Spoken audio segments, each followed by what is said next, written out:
PBI একটা তদন্তকারী সংস্থা। আমরা যে আমাদের যে শিডিউলভুক্ত যে মামলাগুলো আছে সেগুলো আমরা বিভিন্ন থানায় যখন রুজু হয় তখন আমরা সেগুলো লক্ষ্য রাখি এবং সেগুলোর একটা ছায়া তদন্ত করে থাকি।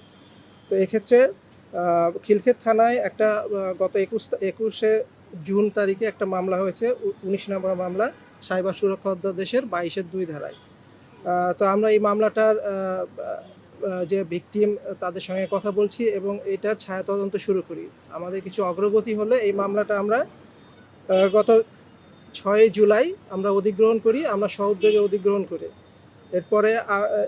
এরপরে আমরা অভিযান পরিচালনা করি এবং 24 তারিখ এবং 25 তারিখ অভিযান পরিচালনা করি এবং 3 জন আসামিকে আমরা গ্রেপ্তার করি। এই মামলায় দেখা যায় যে মামলার বাদী ফেসবুকে রহমত আলী কবিরাজ নামে একটি আইডির মাধ্যমে কথিত এক তান্ত্রিকের সঙ্গে পরিচিত হন। তার স্বামীর পরকীয়া দূর করার প্রলোভন দেখে ওই তান্ত্রিক প্রথমে হাদিয়া হিসাবে 1,500 টাকা গ্রহণ করেন এবং পরে জালালি কবুতর কেনার অজুহাতে আরও 3500 টাকা তিনি নেন, বিকাশের মাধ্যমে নেন। পরবর্তীতে জিনের মাধ্যমে সমস্যার সমাধানের কথা বলে ভুক্তভোগীকে পটাশিয়াম পারম্যাঙ্গানেট ও রসালো মিষ্টি কিনতে বলেন এবং ইমো ভিডিও কলে তার নির্দেশনা অনুযায়ী তা ব্যবহার করতে বলেন। AKS অর্জন করল গিনেস ওয়ার্ল্ড রেকর্ডস। AKS নির্দেশনা অনুসরণ করলে ভুক্তভোগী তার বাম হাতে পটাশিয়াম পারম্যাঙ্গানেট নেন এবং মিষ্টি ধরে রাখার ফলে তার হাতের তালুতে গুরুতর ক্ষত সৃষ্টি হয়। পরে ক্ষত সারিয়ে দেওয়ার আশ্বাসে বিভিন্ন সময়ে বিকাশ এবং নগদের মাধ্যমে তিনি আরও 16,000 টাকা তাদের কাছ থেকে নেন। সর্বমোট তিনি 21,000 টাকা প্রতারণার মাধ্যমে আত্মসাৎ করেন। এই মামলাটা আমরা গ্রহণ করার পরে অভিযানের প্রেক্ষিতে আমরা কুমিল্লা থেকে 2 জন এবং নোয়াখালী থেকে আরও আরেকজনকে গ্রেপ্তার করি। কুমিল্লা থেকে আমরা গ্রেপ্তার করি ওয়াহিদ মিয়া ওরফে কুয়েত এবং তার সহযোগী মাহে আলমকে। ওয়াহিদ মিয়া ওরফে কুয়েতের ছোট ভাই, তাকে আমরা নোয়াখালী থেকে গ্রেপ্তার করি, তার নাম হচ্ছে হাসান আলী এবং এই অ্যাকাউন্টটা রহমত আলী কবিরাজ, এই অ্যাকাউন্টটা এই হাসান আলী চালাচ্ছিল এবং তিনি এই সব টাকা পয়সা যে বিকাশ অ্যাকাউন্টে নিয়েছেন তার ভাইয়ের সহযোগিতায়। স্বীকারোক্তিমূলক জবানবন্দিতে আমাদের কাছে পুরো ঘটনাটা উঠে আসে। তারা তাদের বিভিন্ন অ্যাকাউন্টে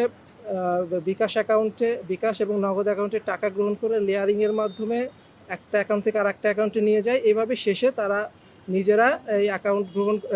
নিজেরাই এই টাকাটা উত্তোলন করে এবং এই যে অ্যাকাউন্টগুলো যেগুলো ব্যবহার করে এগুলো সব ভুয়া অ্যাকাউন্ট, বিভিন্ন ব্যক্তির নামে, যেটা তাদের নামে রেজিস্ট্রেশন করা না, অন্য ব্যক্তিদের নামে রেজিস্ট্রেশন করা। কিন্তু এই ক্ষেত্রে আমরা তাদেরকে ধরতে সমর্থ হই, কারণ তারা কিছু ভুল করছিল। আমি সেটা এখনো করতে চাই না যে তাদের কাছ থেকে এই মোবাইল এবং সিম উদ্ধার হয়েছে, তাদের কাছ থেকে আমরা এসব উদ্ধার করছি এবং তাদের ওই অ্যাকাউন্টে এখনো অনেক টাকা আছে এবং এভাবে এই প্রতারক চক্র লক্ষ লক্ষ টাকা গ্রহণ করছে। যদিও এই ক্ষেত্রে টাকার অ্যামাউন্টটা কম, বেশি নিতে পারেন নাই।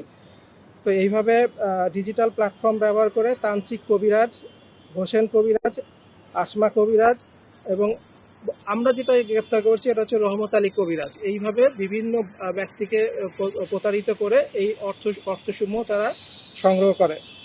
অবশ্যই, কারণ এইখানে বিকাশের যে নাম্বারগুলো ব্যবহার করা হয়েছে সবগুলোই হচ্ছে ভুয়া এনআইডি দিয়ে রেজিস্ট্রেশন করা। এই ক্ষেত্রে তাদেরকে এই যে ভুয়া রেজিস্ট্রেশনের বিকাশ নাম্বার সাপ্লাই দেয়, এদের একটা চক্রের অবশ্যই সংযোগ আছে। আমরা তাদের কাছ থেকে বের করছি, একজন আমরা বের করছি, আরও আছে কিনা সেটা আমরা দেখছি। এদের সাথে জড়িত একজন মাহে আলম আছে, তারা বের করছি এবং আরও কে আছে সেটা আমরা এখনো তদন্ত চলছে। এটা অনেক ধরনের সমস্যা। এক হচ্ছে পরকীয়ার সমস্যা, তারপরে হচ্ছে প্রেমের সমস্যা, বাচ্চার না হওয়া, সন্তান না হওয়ার সমস্যা, পরীক্ষার সমস্যা, পরীক্ষায় ভালো রেজাল্টের সমস্যা।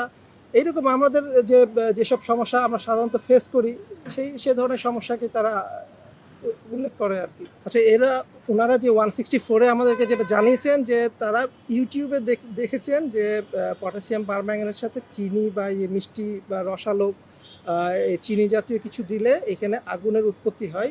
সেই ইউটিউবে দেখে তারা এটা তার মাথায় আসে, এই প্রতারণার কৌশল তাদের মাথায় আসে।